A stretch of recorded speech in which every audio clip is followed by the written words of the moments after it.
साथियों नमस्कार, मैं Ritu Sharma Future Pro YouTube channel पर आपका स्वागत करता हूं। फ्यूचर प्रो यूट्यूब चैनल के कैरियर सेक्शन में हमने पिछली वीडियो में बताया था कि इंटर के बाद जो बच्चे हैं उनके लिए साइंस के जो अलाइड फील्ड्स हैं उसके विषय में हमने बात की थी। आगे बढ़ने से पहले हमेशा की तरह विनम्र निवेदन कि आप हमारे वीडियोस को देखें, उनको लाइक करें, चैनल सब्सक्राइब करें और बेल आइकन दबाना भूलें ताकि जैसे ही कोई नई वीडियो लॉन्च हो उसकी सूचना तुरंत आपको प्राप्त हो जाए। और जैसा कि हमने इनिशियल वीडियो में बताया था कि हम इस चैनल के माध्यम से आर्ट ऑफ वेलबीइंग और एस्ट्रोलॉजी आदि पर भी हम बात करेंगे, तो उसकी वीडियोस भी अब आपको जल्दी ही मिलने लगेंगी। आज हम बात करते हैं कैरियर के विषय में कि कैरियर कब से शुरू किया जा सकता है। हालांकि हमने पिछली वीडियोस में बताया है, लेकिन आज हम बात कर रहे हैं बिल्कुल नीचे के स्तर से हम आरंभ करेंगे। उसमें एडमिशन लेने के क्या प्रोसीजर्स हैं या क्या क्या सुविधाएं हैं या क्या क्या चीज़ें आप कर सकते हैं, वो सब चीज़ें वहाँ से हम शुरू करेंगे। तो आज की वीडियो में हम लेने जा रहे हैं कि ITI के माध्यम से कैरियर कैसे बनाया जा सकता है। देखिए, आप ये मान करके चलें कि व्यक्ति के जीवन का उद्देश्य पैसा कमाना है। पैसे कमाने के कोई भी तरीके हो सकते हैं जिसे हम कैरियर कह देते हैं। कोई मजदूरी करके भी अपना जीवन यापन करता है, कोई IAS अधिकारी बन करके भी जीवन यापन करता है, कोई डॉक्टर बन करके भी जीवन यापन करता है। तो वो जीवन यापन के तरीके हैं, लेकिन फाइनल जो उद्देश्य है वो है पैसा कमाना। पैसा कमाने के लिए जब आदमी शुरू कर सकता है मात्र 8वीं कक्षा से, ITI के माध्यम से। तो आज हम बात करते हैं कि कैरियर ऑप्शंस 8वीं के बाद क्या क्या अवेलेबल है।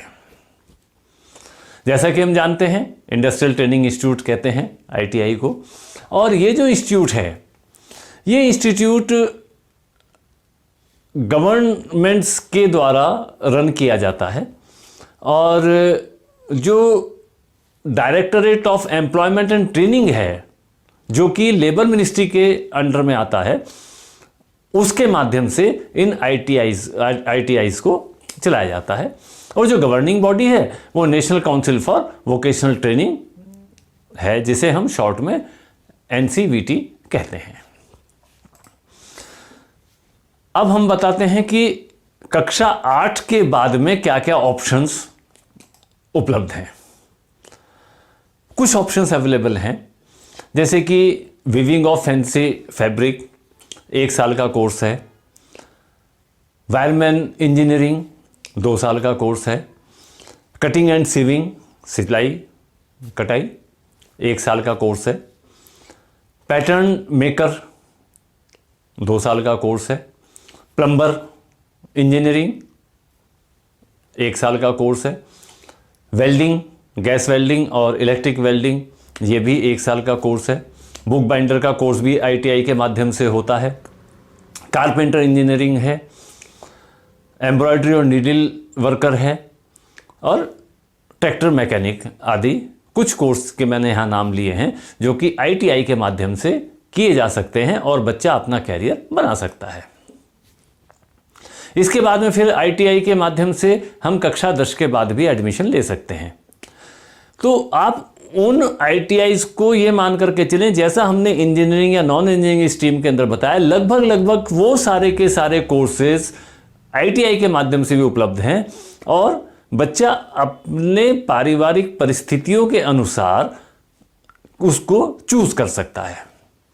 ये बहुत सारे कोर्स हैं, उनको यहाँ बोलना ज़्यादा वीडियो लंबी हो जाएगी और बोलना भी ज़्यादा ठीक नहीं है। आप ये बस ये मान करके चलें कि जितने इंजीनियरिंग फील्ड के अंदर ऑप्शंस हैं वो सब ITI के माध्यम से भी उपलब्ध हैं। ITIs में जो एडमिशन होता है वो 8वीं, 10वीं और 12वीं इन तीनों कक्षाओं को पास करने के बाद में एडमिशन लिया जा सकता है और एडमिशन प्योरली मेरिट बेस पर होता है, इसके लिए कोई कंपटीशन नहीं होता। हाँ, कुछ बच्चे ऐसे जो कि किसी वजह से 8वीं पास भी नहीं कर पाए हैं, उन बच्चों के लिए जो बोर्ड है, जो ITI बोर्ड है, वो एक कंडक्ट एग्जामिनेशन, एक रिटन एग्जामिनेशन ले लेता है। उस एग्जामिनेशन के आधार पर उस बच्चे को एडमिशन मिल सकता है। अब हम इसकी बात करते हैं एलिजिबिलिटी क्राइटेरिया, जो हमने बताया कि 8वीं और से लेकर के 12वीं के बीच, 8वीं, 10वीं और 12वीं, इन तीनों कक्षाओं के बाद में ITI में एडमिशन लिया जा सकता है, लेकिन वो डिपेंड करता है कि आप किस ट्रेड में जाना चाहते हैं। कुछ ट्रेड्स ऐसे हैं जिनमें 8वीं के बाद एडमिशन मिल जाता है, कुछ ट्रेड ऐसे हैं जिनमें कि 10वीं के बाद, कुछ में 12वीं के बाद एडमिशन मिलेगा। कोई ज़्यादा इसमें नहीं है। एज एडमिशन की हम बात करें, एलिजिबिलिटी क्राइटेरिया की बात करें, हम एज की बात करते हैं तो एज 14 से लेकर के 25 साल तक के व्यक्ति, बच्चे इसमें एडमिशन ले सकते हैं।